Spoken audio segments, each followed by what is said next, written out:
Les marchés de matières premières sont vastes et intéressent surtout à l'origine les investisseurs professionnels. Développer les bourses des matières premières en RDC permettra au pays de faire de ces secteurs une véritable source économique du pays. Le directeur général du CEC, Pascal Niembo, a échangé avec le directeur de cabinet adjoint du chef de l'État en matière de l'économie. Objectif, réfléchir sur la construction de la bourse des matières premières en RDC qui sera un pas de plus pour le pays et pour le continent.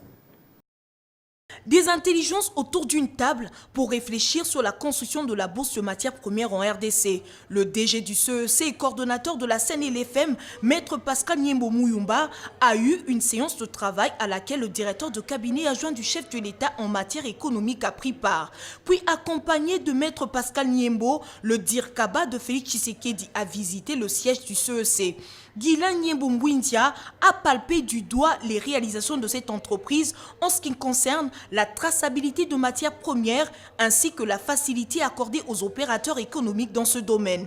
Le directeur de cabinet adjoint du chef de l'État s'est dit fasciné. Je ne m'imaginais pas, je pensais même que ça s'est passé au Katanga, donc je vois que ça se passe plutôt ici à Kinshasa même. Et quand je regarde ce que nous avons visité en Anvers, voilà, j'ai discuté avec le directeur général pour dire que voilà, donc je pense que c'est un bon investissement ici. Le CEC travaille nuit et jour pour la construction de la bourse de matières premières en RDC, a dit Maître Pascal Niembo Mouyumba. L'étape de montage de dossier financier est presque finie. Nous sommes dans la logique, nous sommes maintenant à l'étape de discuter sur l'architecture de bâtiments qui va abriter la bourse de matières précieuses.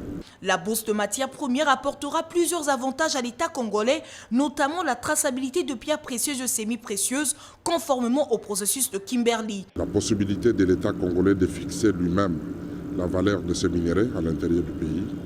Le mécanisme de traçabilité conformément au processus de Kimberley et au mécanisme de certification sur IRGEL, ce qui permettra que tous les bureaux d'achat de diamants et de l'or soient réunis dans un seul bâtiment.